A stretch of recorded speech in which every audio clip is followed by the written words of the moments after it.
Hello, everyone, and welcome to another Silverstream Says. I'm Silverstream, and I am here with the amazing, talented, and very soft well, me plus you. Hello. Hello, good to be here. Yes, I'm glad you're here. Thanks to technology, we can talk across the world. Yes, 6 hours apart. I am in the future, I believe. Yeah, can you tell me what happens in a few hours? Anything crazy? Or lottery Ah, you numbers? know, dinner time starts, stuff like that. Yeah, I guess. Well, we'll see. We'll see. So today we have you on to try to understand your business more, to try to understand you more. Plush making, is it all it's cracked up to be, or is there a lot more to it? How's your 2026 so far? Oh, it's been good. I've had a very busy end of the year, and I feel like I very much have my plush making mojo back now. So, working on commissions mostly. What got you into plush making? Right, so that's quite a bit of a story because I started plush making when I started interning at my very first job. It was a IT media company, and they always did a Secret Santa thing during Christmas time. And I think it's mostly a Dutch thing, but we make like handmade crafts for Secret Santa, and the idea is you put the presents inside the craft. And so this company had a tradition where they made like really excessive handmade things. Like some people like built their own like computer type things and put their presents inside. So the bar is really high. So when I heard that, and the Secret Santa name I pulled was actually my boss, so the bar was even higher than it was.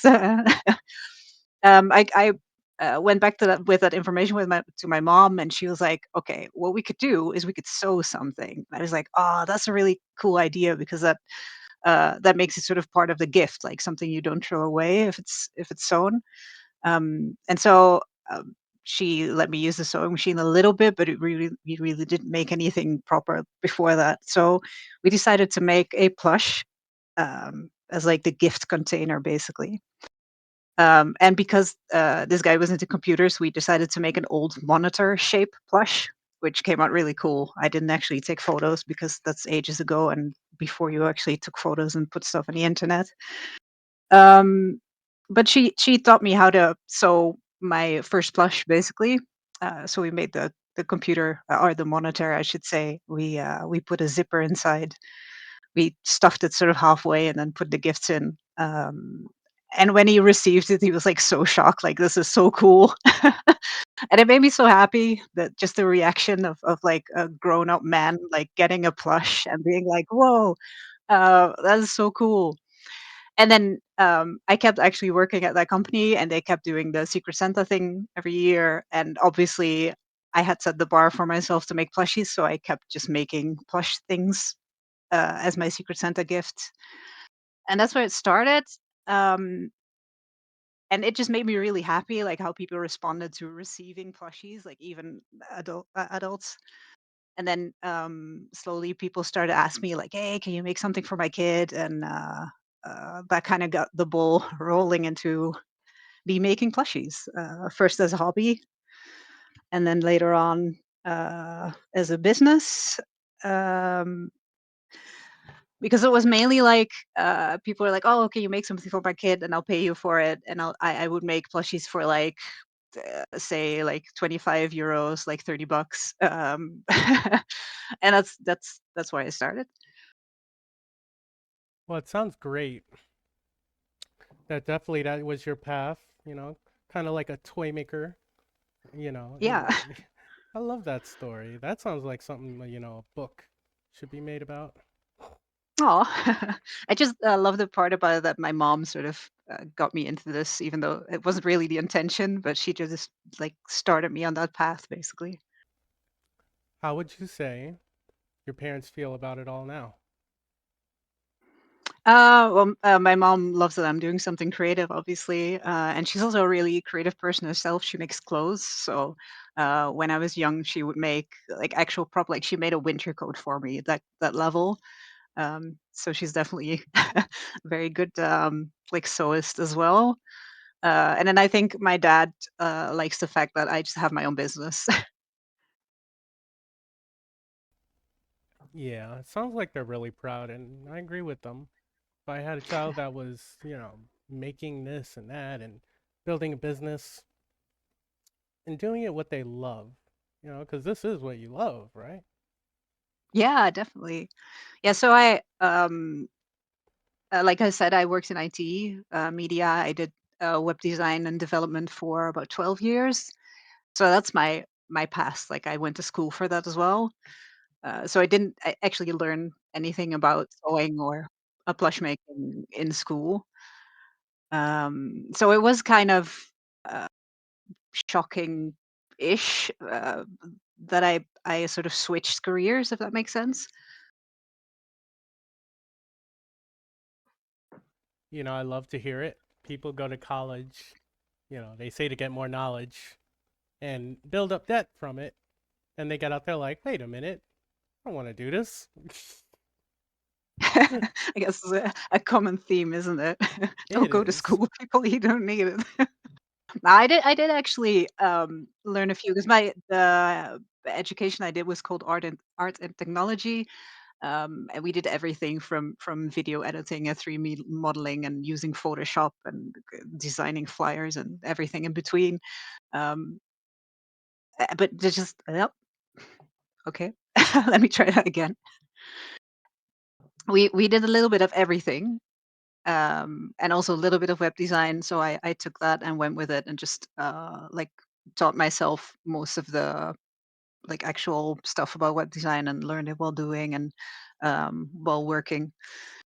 But then we also had vector tool programs like Illustrator, how to do that. And I still use that knowledge in plush making. When I make embroidery files, I'll use Illustrator to make the actual vector files. So it's not all lost. I still use bits and pieces. And I had marketing, which I can use now for using my like updating my own social media and doing that well. And I've built my own website and all that. So it's not for nothing, but most of it I don't use anymore. So through all the years, clearly, you've improved. You didn't just start out making these wonderful creations. What helped you Yeah, improve? like I said. So, I'm sorry. oh, sorry. What helped you improve the most? Right. So I did.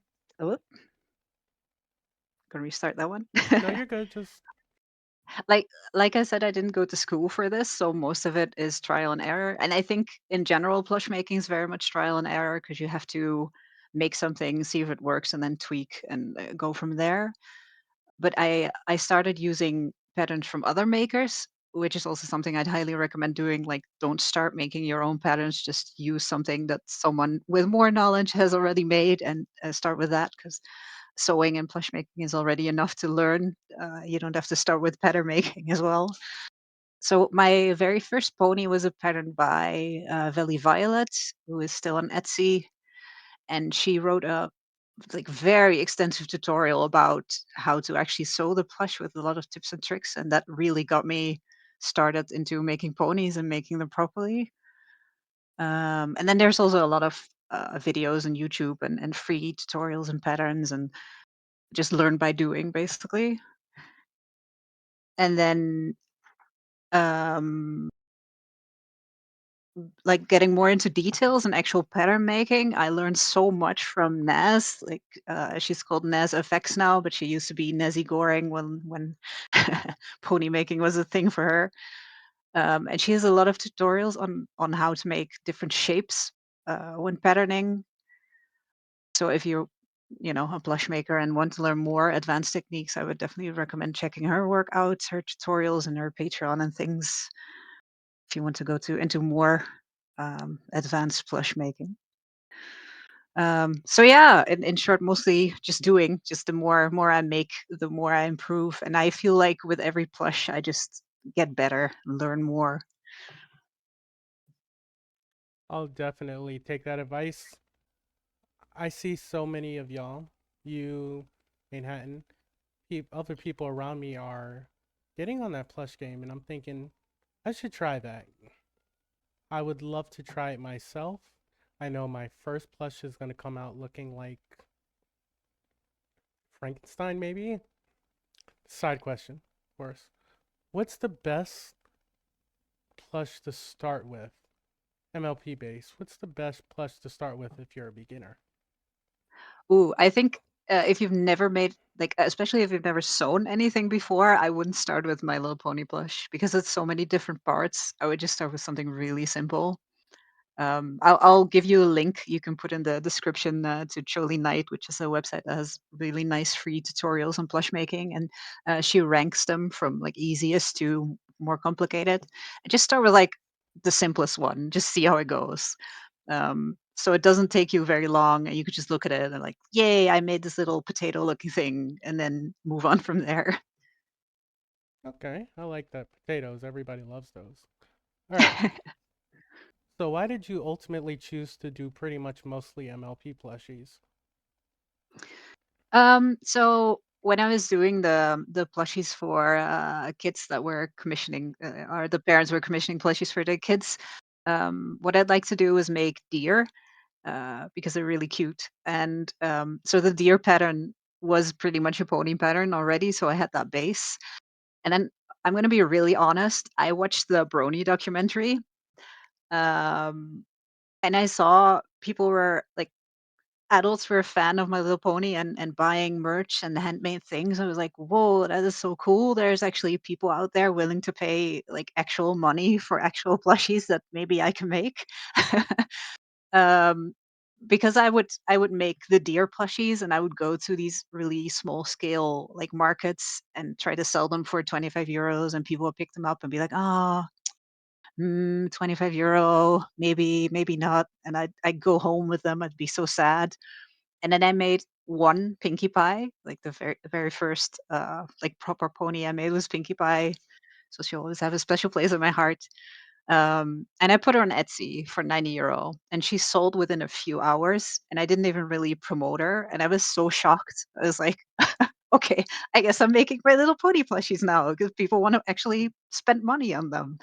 And I've been, like, I grew up with My Little Pony, so I've always been a fan, but, like, being reintroduced to, G4, I just completely fell in love all over again, so the mix of those things just made me really happy to make ponies. I love that your first one was Pinky. I can definitely see her being one of the favorites. So, do you know where that Pinky is now or what's going on with her? No, I don't. I never heard back from the person who bought her, so I feel really sad about that. I hope she's somewhere What if being she's loved. what if she's sitting on the lap of royalty right now? Imagine. Hey, crazier things have happened. I'll send you a picture to include in the video of my very first pinky, so we can have like a side by side of then and now. Oh, I can't wait. Why go into business for yourself versus getting a stable job making plushies or something similar? So I had a job working in IT, and I started my business a few years in, with just, like, working on weekends and evenings on plushies. And I was able to work less at the job I had and more on plushies, sort of try out how what it was like having my own business, which is really nice because I could spend a few years, like, building my brand and building my website and getting my name out there and seeing if people actually wanted to pay for my work, like building my customer base. And then, the company I was working for, like, started not doing so well, which kind of felt like the universe was telling me, like, "You need to stop and just go make plushies full time." And so I did. I quit my job there, and, I went from, like, 2 to 3 days a week making plushies to making plushies full time, and I did that 6 years ago almost. Yeah, about 5.5. It will be 6 years this year, that I have my own full-time company, and I'm really happy I made that decision. Happy anniversary to you. And I'm not going to do that. Ignore me. I'm a brony. I'm sorry. You know what? I registered my company like 10 years ago in November last year, and I was like, "Oh, happy anniversary, MePlushYou."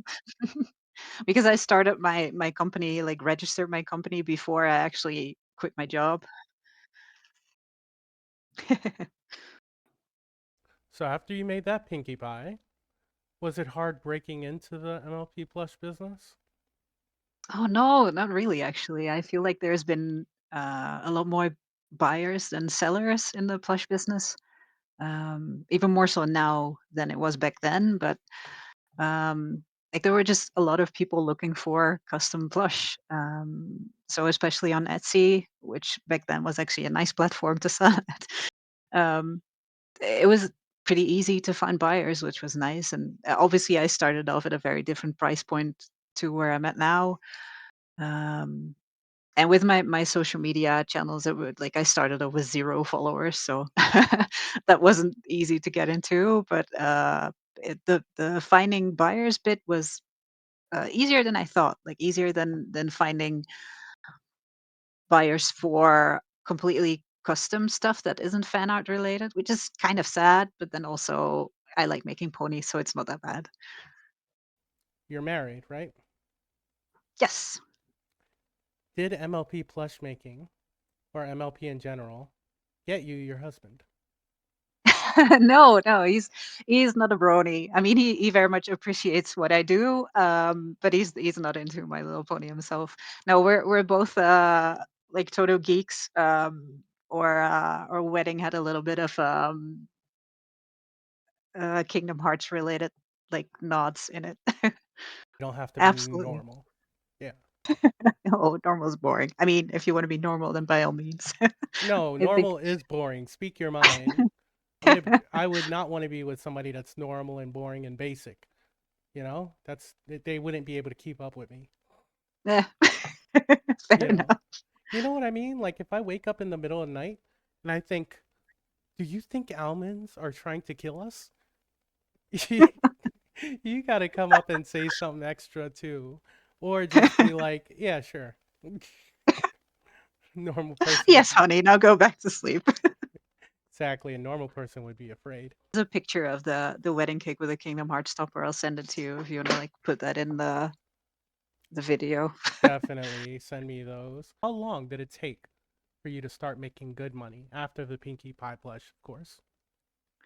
A few years. I definitely had to build it up um, to where I felt confident enough to ask for a wage that I could actually like live from.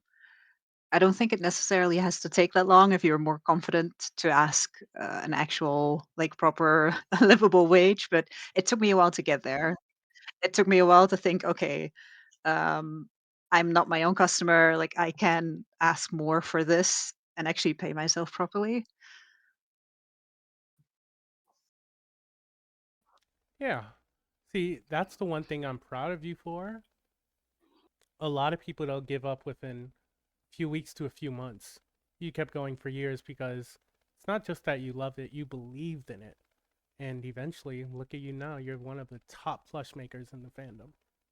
Oh, thank you. I feel really lucky to be here and to have people willing to pay, wages to keep me going as a full-time blush maker. I swear, some people probably made a deal with the devil. They'll be like, if you get me one me plus you, we'll do anything. It's like, here's I'll your sell my money. organs. But Yeah. I mean, I might. My kidneys don't work, so anybody could have them. Like, yeah, go ahead. All right. All right. I'm sorry, I just realized. Random. Now that you're producing new creations regularly, is there one that was tough to finish? Any blush I have to make a new pattern for will take me longer to finish, and like the more complex shape it is, the longer it will take me. And some days I wake up and I just can't brain. Like I can sew, but I can't like make up new patterns.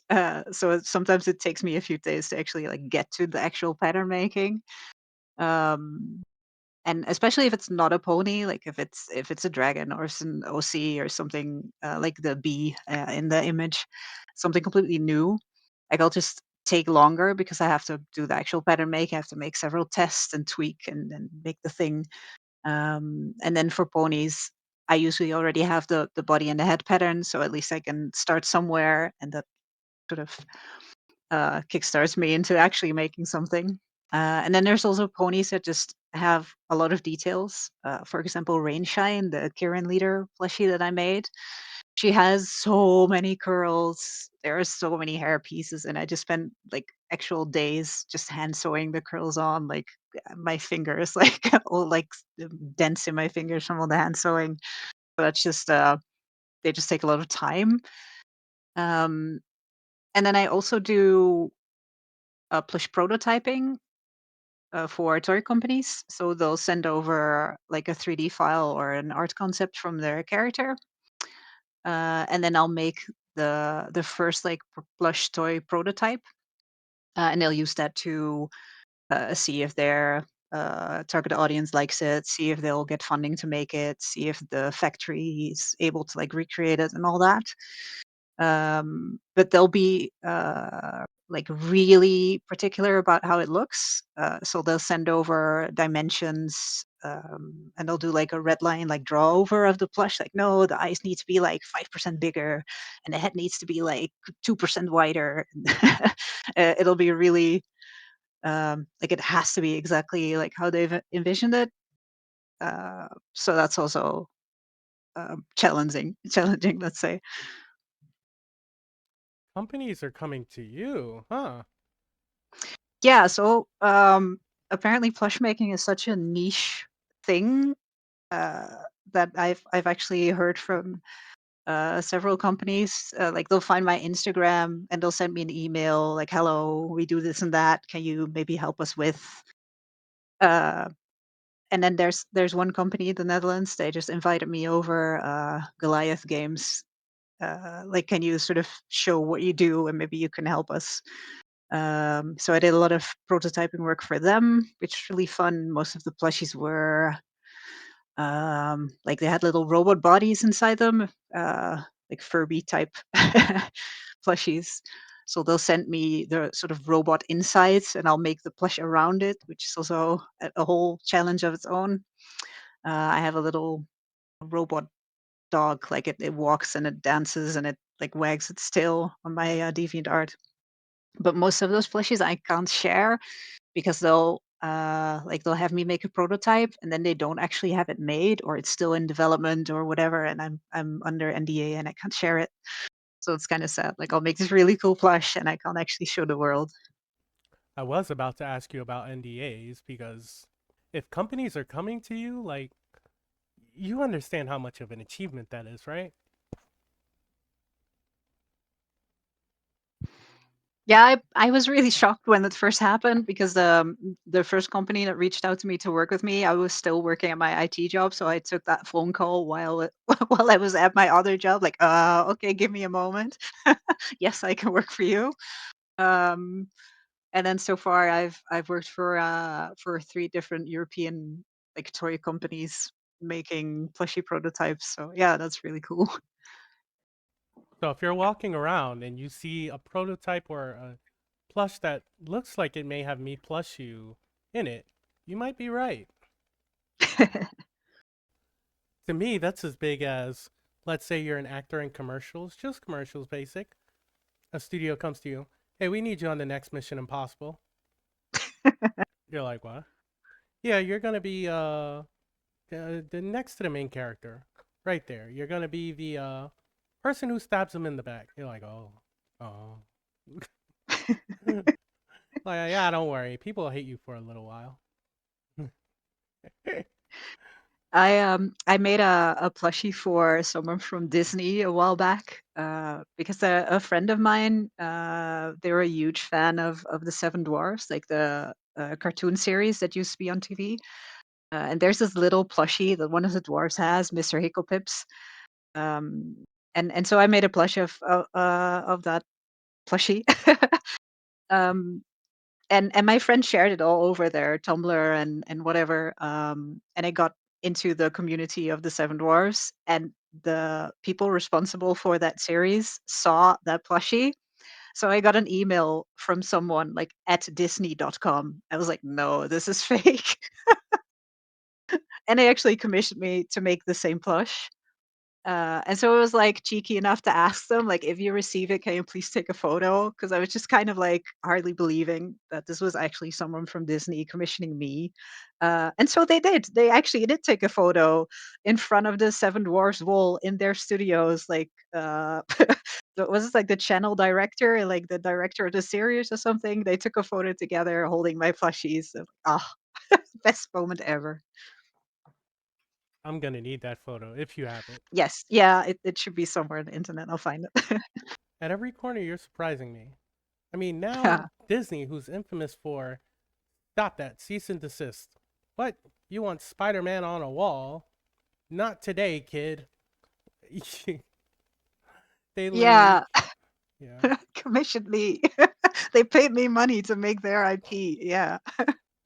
What's a commission you would love to get? Ooh. Ooh, I have to think on that. Yeah. Oh, I've always wanted to make, um, like, something with electronics inside, like, either a moving plushie or something with sensors, like lights go off or sound goes off or something like that. That's something I'd really love to do. Basically, like a proper My Little Pony version of the toys I make prototypes for, but, like, in a bigger size. You did work in IT, so with your current skills, would you be able to do that? Yeah, I think so. Um, we actually, worked on a, like, sort of a robot of the mascot of the company I worked for. Like, I made, like, a plushie outside for that project, and then, 2 of my colleagues worked with, servos to actually have it move. And it was kind of an R&D project, so we weren't allowed to work on it a lot, but eventually the project got kind of iced, like, what's it called? Like, sort of parked to maybe work on later, and then we never worked on it ever again. Uh, so there is this, like, half done robot mascot, which we never got to finish, and then I quit, and then yeah. So we did start on something like that. It wasn't Pony, but it was, like, basically a big animatronic plushie.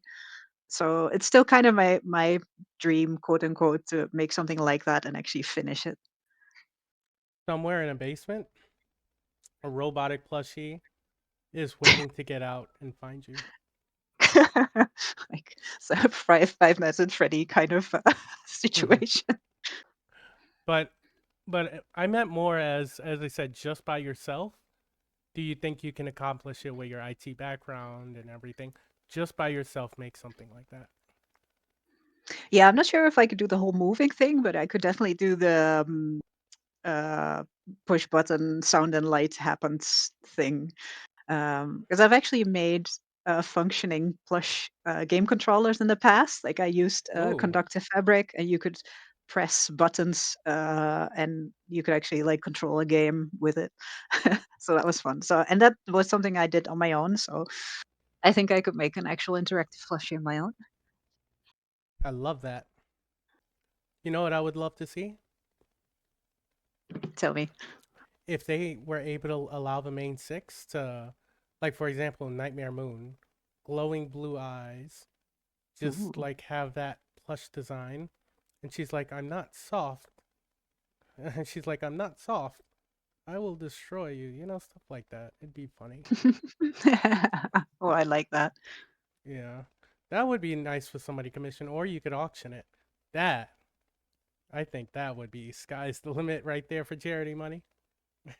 Yeah, I think those kind of projects really suit charity because if I would make that in my own time, I would have no idea how to price it. And Yeah. then, yeah, for a charity, it just goes up wherever it goes. Or you can make it for yourself. Like, how many plushes have you made for yourself? One really. I have one plush of my OC, and then Yeah, I think everything else I've sold. I'm not very good at making things for myself. I do have a lot of custom plushies though. Like I am a collector, but I like it more if someone else has made it. Okay, I'll remember that. I'll remember that. What was the easiest plush for you to make?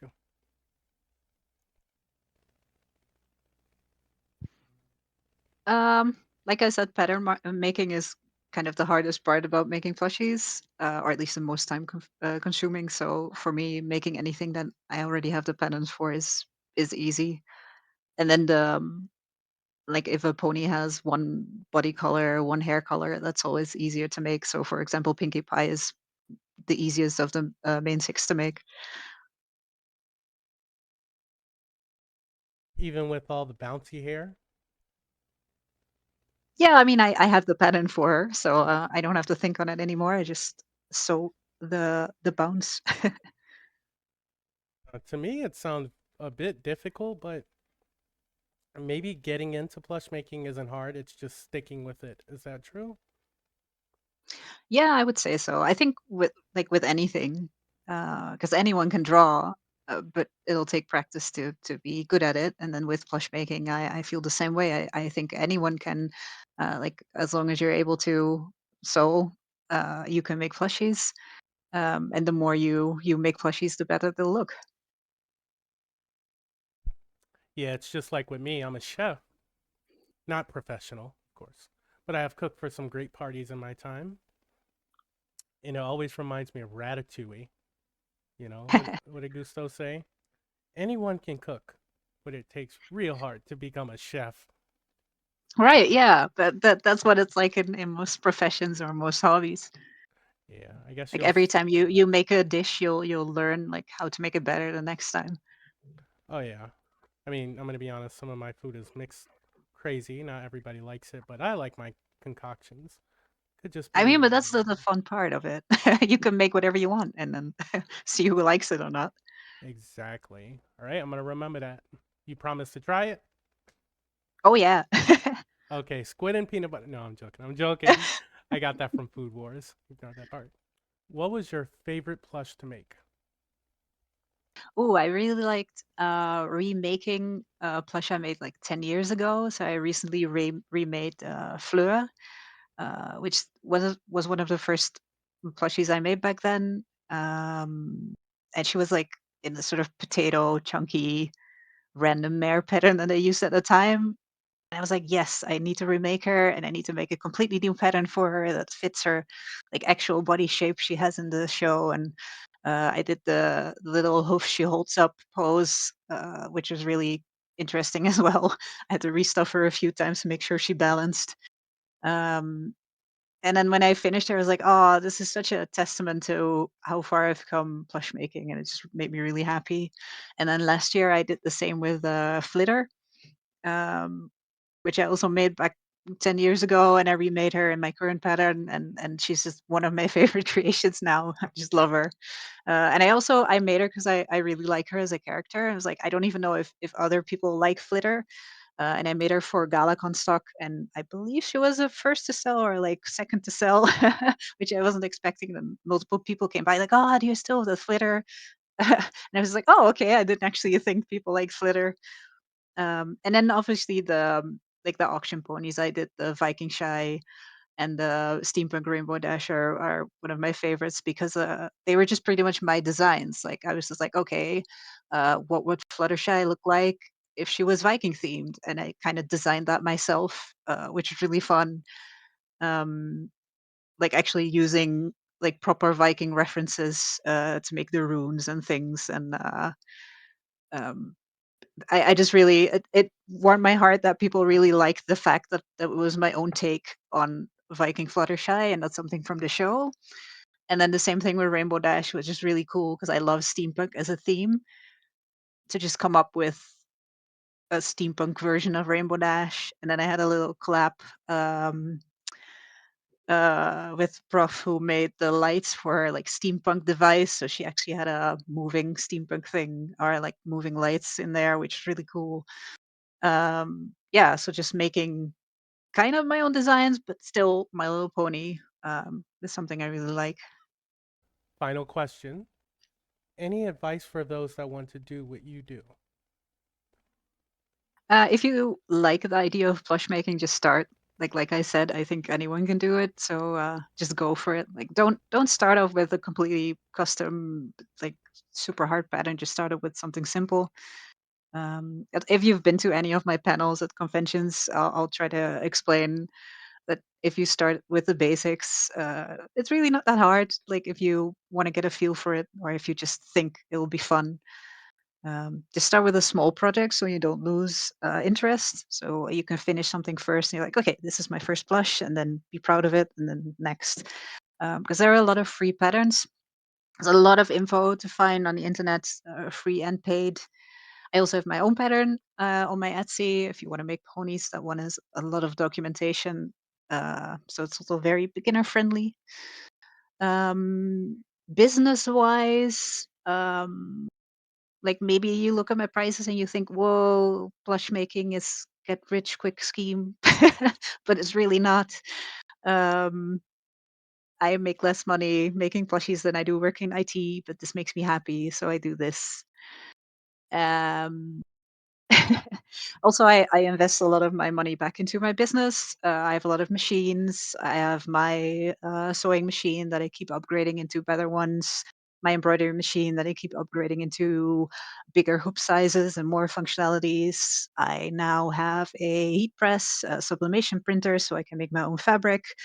So there's always more stuff to invest in, which is really cool. But yeah, buying fabric and all that supplies and things eats up a lot of the money as well.